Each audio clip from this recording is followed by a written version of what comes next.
ಬರೀ ಅರ್ಧ ಗಂಟೆ ನಾವೇನೋ ಇಡೀದಿರ ನಿಲ್ಲಂತೀವಿ ಅರ್ಧ ಗಂಟೆ ಮತ್ತೆ ನಾವು ಯಾವಾಗ ಒಬ್ಬರು ರಿಪೀಟೆಡ್ ಒಬ್ಬೊಬ್ಬರು ಇರ್ತಾರೋ ಅವ್ರು ಒಬ್ಬರು ಹಿಡ್ಕೊಂಬಂತ ಈ ಕಿತ್ತೂರಲ್ಲಿ ಯಾವ ನೋಡಿದ್ದೀರ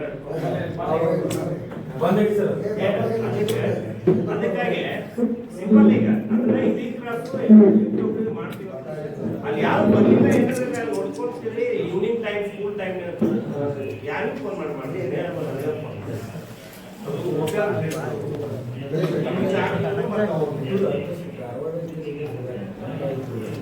ಮತ್ತೆ ಆತರ ಇನ್ನೊಂದು ಹೇಳ್ತೀನಿ ನಿಮಗೆ ಆತರ ಏನಾದ್ರು ನೋಡ್ರ ಈ ಸಾಧನೆ ಮಾಡೋದು ಅಂತ ನಿಮಗೂ ಗೊತ್ತಿರ್ತಾರೆ. ನೀವು ನಾವು ಪೊಲೀಸರಿಗೆ ಹೇಳಿದ್ರ ಮತ್ತು ಇಂಥ ಹೇಳಿದಾರ ಅವ್ರು ಹೇಳಿಯಾರ ಅಂತೇಳಿ ಎಲ್ಲರೂ ಏನು ಮನಸ್ಸೇ ಮಾಡಿರ್ತದೆ. ಹಿಂಗಾಗಿ ಸುಮ್ಮನೆ ಆಗ್ತಾರೆ. ನಾವು ಅಂತ ವಿಷಯದಲ್ಲಿ ಯಾವತ್ತೂ ಬಾಯಿ ಬಿಡಕ್ ಹೋಗಿಲ್ಲ. ಏನೋ ಮಾತಾಡಿ ನಮ್ಮ ಪೊಲೀಸ್ನವ್ರು ಏನೋ ಅಲ್ಲಿ ಮಾತಾಡಿರ್ತಾರೆ ಅಂತ ಹೇಗೆ ತೆಗೆದ್ಬಿಡ್ರಿ. ಹಂಗೇನಾದ್ರು ನೇರವಾಗಿ PS ಆದ್ರೆ ನಮಗೆ ಹೇಳ್ಬೋದು. ನೀವು ಜಸ್ಟ್ ಅವ್ರಿಗೊಂದು ಹೆಸರು ನಮ್ಗೆ ವಾಟ್ಸಪ್ ಮೆಸೇಜ್ ಮಾಡ್ರೆ ಸಾಕು, ಇಲ್ಲ ಫೋನ್ ಮಾಡಿ ಹೇಳಿದ್ರೆ ಸಾಕು, ಸರ್ ಇಂಥವ್ರು ಬಂದು ಬೇಗ ಅನವಶ್ಯಕ ಮಾಡ್ತಾರೆ. ನಾವೇನು ಒಮ್ಮಿಲೆ ಕೇಸ್ ರಿಜಿಸ್ಟರ್ ಮಾಡಿ ಅವ್ರಿಗೆ ಬರೀ ಅಂತ ಹೋಗಿಲ್ಲ. ಬರೋದು ಯಾಕೆ ಹೋಗೋಣ ಪ್ರಶ್ನೆ ಮಾಡಿಸಿರ್ತೀವಿ. ಕೇಳಲಿಲ್ಲ ಅಂದ್ರೆ ಕಾನೂನು ಪ್ರಕಾರ ಏನಂತ ನಾವು ಮಾಡ್ತೀವಿ. ಯಾರು ಕೇಳೋದ್ರ ಸಲುವಾಗಿ ಹಂಗೆ ಮಾಡ್ತಿರ್ತಾರ ಅವರು. ಒಂದ್ಸರಿ ಪೊಲೀಸ್ ಸ್ಟೇಷನ್ ಪೊಲೀಸ್ನವರು ನಾನು ಕೇಳ್ತಾ ಇದ್ದಾರೆ ಅಂದ್ರೆ ಒಳ್ಳೆ ಕೊಡೋದಿಲ್ಲ. ಬಹಳಷ್ಟು ಜನಕ್ಕೆ ಅನುಕೂಲ ಆಗ್ತದ. ಅದಕ್ಕೆ ನೀವು ಕೂಡ ಅಂತ ಸಿಂಪಲ್ ಥಿಂಗ್ಸ್ ಇವು ಏನ್ ಸಣ್ಣ ನೋಡಕ್ ಸಿಲ್ಲಿ ಅನಿಸ್ತಾವ. ಆದ್ರ ಪಾಪ ಶಾಲಾ ಕಾಲೇಜ್ ಹುಡುಗರಿಗೆ ಬಹಳ ತೊಂದರೆ.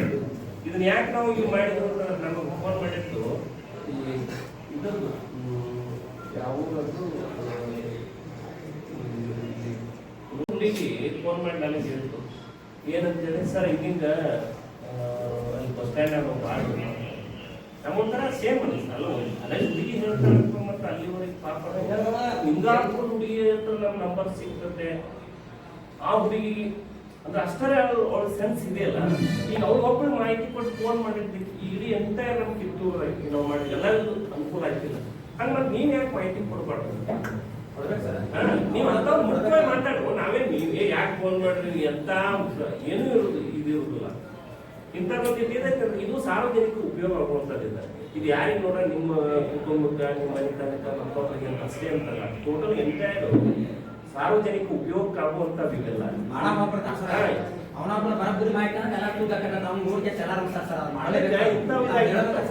ಈ ಮನೆಗೆ ಒಂದು ಯಾವುದು ಸ್ಟೇಷನ್ ಹತ್ರ ನಿಂತು ನೋಡ್ರೆ ನಮ್ಮ ಅಣ್ಣ ಅಂತ ಅವ್ರು ಕೇಳಿದ್ರೆ ಬೈದು ಹೋಗಲ್ಲ.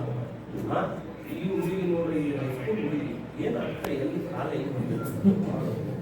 ಅದಕ್ಕೆ ಈ ವಿಷಯದಾಗ ನೋಡ್ರು ಸಣ್ಣ ಪುಟ್ಟ ನಾವು ನೆಗ್ಲೆಕ್ಟ್ ಮಾಡ್ಕೊಂಡು ಹೋದ್ರೆ ಇಂಡೈರೆಕ್ಟ್ ಆಗಿ ನಾಳೆ ಸಮಾಜಕ್ಕೆ ಬರೋದು.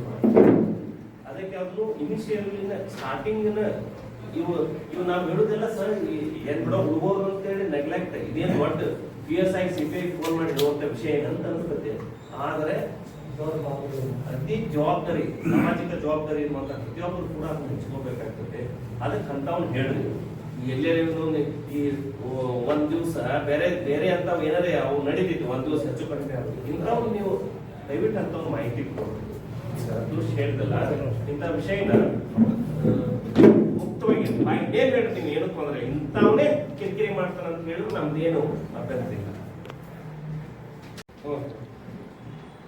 ಏಪ್ರಿಲ್ 25ನೇ ತಾರೀಕಿಗೆ ವಶಿಷ್ಠ ಜೊತೆ ಮತ್ತು ವಶಿಷ್ಠ ಪಂಗಡ ಪುನರ್ವರ್ತಿಸಲಿಲ್ಲ.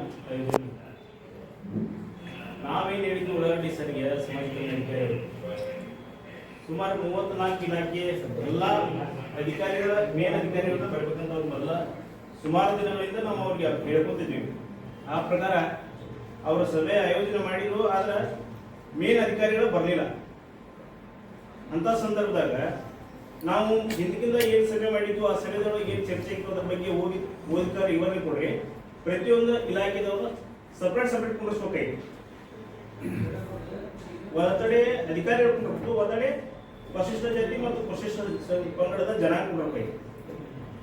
ಅದನ್ನ ಅವ್ರು ಮಾಡಲಿಲ್ಲ. ಆ ನಂತರ ಸಭೆಯೊಳಗೆ ಏನೋ ಒಂದು ಚರ್ಚೆ ಮಾಡುವಂತ ಸಂದರ್ಭದಾಗ ವಿಷಯ ಪ್ರಸ್ತಾವನೆ ಮಾಡಿದ್ರೆ ಅವರ ನೇರವಾಗಿ ಅವರ ಇಲಾಖೆ ಪರವಾಗಿ ಅವರ ಉತ್ತರ ಕೊಡ್ತಾರೆ. ನಾವೇನಿದ್ವು ಅದ್ರಾಗ ಮೈಕ್ ಸಿಸ್ಟಮ್ ಅದು ಸರಿ ಹಾಕಿದ್ವಿ. ಅದ್ರ ಸಂಬಂಧ ನಾವೇನಿದ್ವಿ ಸರ್ ಅವ್ರ ಇಲಾಖೆದವ್ರ ಉತ್ತರ ಕೊಡಿ, ನೀವೇ ಉತ್ತರ ಕೊಟ್ಟಿದ್ರು ಸ್ವಲ್ಪ ಆಯ್ತು ನೀವು ಒಳಗ ಅದೇ. ಆ ನಂತರ ಇನ್ನ ನಮ್ಮ ಸಭೆ ಮುಕ್ತಾಯ ಏನಾಗಿಲ್ಲ. ನಾವು ಸುಮ್ಮನೆ ಹೊರಗೆ ಬಂದೇವಿ, ನಾವು ಎಲ್ಲ ಘೋಷಣೆ ಹಾಕಂದ್ರು ಹೊರಗೆ ಬಂದೇವಿ.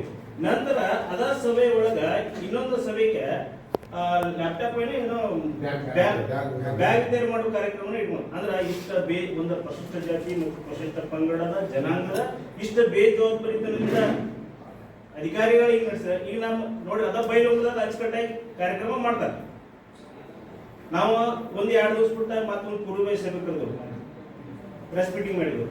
ನೀವು ಸಭೆ ಕರೆದ ಅಕಸ್ಮಾತ್ ಏನು ಮಾಡಿದ್ರೆ ನಾವು ಉಗ್ರವಾದ ಹೋರಾಟ ಮಾಡ್ತೀವಿ ಅಂತ. ಆ ನಂತರ ಮತ್ತೆ ಫೋನ್ ಹಚ್ಚಿದ, ಇಲ್ಲ ಏನದಲ್ಲ 2 ದಿನ ತಿಳಿದ್ರೆ ನಾವು ತಹಸೀಲ್ದಾರ್ ಜೊತೆ ಮಾತಾಡ್ಕೊಂಡು ನಿಮ್ಗೆ ಹೇಳ್ತೇವೆ. 2 ದಿನ ಹೋಗಿ 4 ದಿನ ಹೋಗಿ 2 ದಿನ ತಹಸೀಲ್ದಾರ್ ಸಾಹೇಬ್ ಕೇಳಿದ್ರೆ MLA ಅವ್ರ ಮೇಲೆ ನಾವು MLA ಅವ್ರ ಕಡೆಗೆ ಏನಂದ್ರೆ ನಮ್ದು ಅಧಿಕಾರಿಗಳ ನಾವು ಕರ್ನಾಟಕ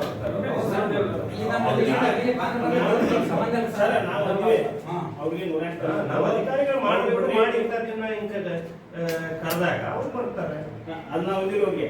ಅವ್ರೇನಾದ್ರು ಇಲ್ರಿ ಒಂದ್ 2 ದಿನ ಅಂತೇಳಿ ಕಡೆಗೆ ಇವ್ರೇನಾದ್ರು ಇವ್ರ ತಹಸೀಲ್ದಾರ್ ಸಾಹೇಬ್ರು ಏನಾದ್ರು ಇಲ್ಲ ಅವ್ರು ಬರ್ಲಿಲ್ಲ ಅಂದ್ರೆ ನಾವು ಅಷ್ಟೇ ಕಾರ್ಯಕ್ರಮ ಮಾಡ್ತೀವಿ, ಇಲ್ಲೇ ತಹಸೀಲ್ದಾರ್ ಆಫೀಸ್ ಸಭೆ ಮಾಡೋಣ. ಆಯ್ತು ಸರ್ ಮಾಡಿ. ಆದ್ರೂ ಕೂಡ ಇನ್ನೂ ಮಟ್ಟ ಅದ್ರ ಬಗ್ಗೆ ಯಾಕಂದ್ರೆ ನಾವೆಲ್ಲ ಜನಕ್ಕೆ ಮುಖಂಡರು ಕೂಡಿರ್ತೀವಿ, ಸಭೆ ಮಾಡಲಿಲ್ಲ ಕೂಡ ನಾವು ಸ್ಟ್ರೈಕ್ ಮಾಡಿ ಏನೋ ಮಾಡಿದ್ವಿ. ನಾವೇನ ದೊಡ್ಡದಂದ್ರೆ ನಮ್ಮ ಸಮಾಜಕ್ಕೆ ಮಿನಿಸ್ಟ್ರು ಇದು ಮಾಡಕೈತಿ, DC ಸಾಹೇಬರು ನಾವು ಮಾಡಕೈತಿ. ಆದ್ರೆ ನಮ್ದಿನ ಅವರು ರಾಜಗುರು ಕಲ್ಯಾಣ ಮಂಟಪ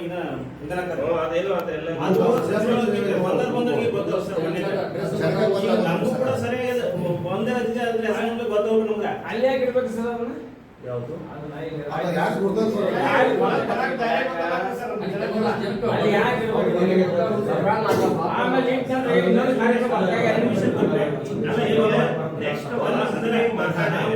ದೇಶಪೂರ್ವಕ ಕೇಳಿದ್ದೀನಿ. ಆದಿತ್ಯ ಮೋರ್ ಸಂಘದ್ದು ಆದಿತ್ಯ ಮುನಿಗು, ಆಮೇಲೆ ಡಾಕ್ಟರ್ B.R. ಅಂಬೇಡ್ಕರ್ ಅವರು. ಅದರಿಂದ ನಮ್ಮ ಸಮಾಜಕ್ಕೆ ಏನು ಸೌಲಭ್ಯಗಳು ಸಿಗ್ತವೆ ಅದ್ರ ಬಗ್ಗೆ ಸರಿಯಾಗಿ ಮಾಹಿತಿ ಕೇಳಬೇಕು ಅಂತೇಳಿ ನಾವು ಇದ್ರೆ ಅದಕ್ಕೂ 2 ಇಲಾಖೆಗೆ ಒಬ್ಬ ಅಧಿಕಾರಿ, ಸಮಾಜ ಕಲ್ಯಾಣ ಇಲಾಖೆ ಅಧಿಕಾರಿಗೂ ನಾವು ಫೋನ್ ಕೇಳಿದ್ವಿ. ಅವ್ರು ಏನಿದ್ರು ತಹಸೀಲ್ದಾರ್ ಸಾಹೇಬ್ರ ಮೇಲೆ ಹಾಕಿರೋದು ಎಲ್ಲರೂ ಕೂಡ ತಹಸೀಲ್ದಾರ್ ಸಾಹೇಬ್ ಭೇಟಿಯಾಗಿ ನಿಮ್ಮ ಮುಖಂಡರೆಲ್ಲ ಹೋಗಿ ಇವರೆಲ್ಲ ಹೋಗಿ ಭೇಟಿಯಾಗಿ ಕೇಳಿದ್ರು. ಅವ್ರು ಏನು ಹೇಳಿದ್ರು, ಇದು ನನ್ನ ಸಂಬಂಧ ಬರುವುದಿಲ್ಲ, ಅಧ್ಯಕ್ಷ ಶಾಸಕರ ಮೇಲೆ ಅವ್ರ ಮೇಲೆ ವಾಸ್ತವಿಕವಾಗಿ ಇದು ಆಯ್ಕೆ ಪ್ರಕರಣ ಇಲ್ಲ. ನಾವೇನು ಕೇಳಿದ್ವಿ, ಅಧಿಕಾರಿಗಳು ಅಧಿಕಾರಿಗಳು ಬರ್ಬೇಕಾಗಿ ಅವ್ರಿಗೆ ಅವರು ಬರ್ತಾರಂತ ನಾವು 2 ದಿನ ಹೇಳ್ತವ್ರು 2 ತಿಂಗಳಾಗ್ಲಿ ಇವತ್ತವರೆಗೂ ರಿಪ್ಲೈ ಬಂದಿಲ್ಲ. ಮತ್ತೆ ಇನ್ನೊಂದೇನಾಗೆ ಸರ್, ಸಮಾಜ ಕಲ್ಯಾಣ ಇಲಾಖೆ ಅಧಿಕಾರಿಗಳು ಹೇಳ್ತಾರೆ ನಾವು ಏನು ಮಾತಾಡತ್ತೇವಲ್ಲ ಅದನ್ನೆಲ್ಲ ಒಂದು ಹಳೆ ಬರ್ಕೊಡ್ಬೇಕಂತ್ರಿ ಅವ್ರಿಗೆ. ಅವರು ವೇದಿಕೆ ಮೇಲೆ ನಿಂತಿದ್ದಾರೆ, ಡೆಮೋ ಪೀಸ್ ಎಲ್ಲ ಓದಿ ಹೇಳ್ಬಿಡ್ತಾರಂತ, ನಾವ್ ಅದು ಬಂದ್ಬಿಡೋದಂತ. ಇದು ಮಿತ್ರಿ ನಾವು 4-5 ಜನ ಇದನ್ನ ಸ್ಪೀಕರ್ ಇಟ್ಟು ಮಾತಾಡಿದಾಗ ಅಂದಿದ್ ಮಾತಿಲ್ಲ. ಯಾಕೆ ಏನಕ್ಕೈತ್ರಿ, ಎಷ್ಟೋ ಜಲವಂತ ಸಮಸ್ಯೆಗಳು ಇರ್ತಾವ, ಅವು ಮುಖಾಮುಖಿ ಬಗೆಹರಿಬೇಕಿರ್ತೈತ್ರಿ. ಅದು ಹೌದಲ್ರಿ, ಅವು ಫೋನ್ ಆಗಿದ್ರಾಗ ಆಗೋದಿಲ್ರಿ ಸರ್. ಹಿಂಗಿದ್ದಾಗ ಏನು ಉತ್ತರ ಕೊಡ್ತೀರೋ ಅಂತಂದ್ರೆ ಅದನ್ನೇನು ಮಾಡೋಣ್ರಿ ಅಂತ ಕೇಳ್ತಾರ ಅವ್ರು.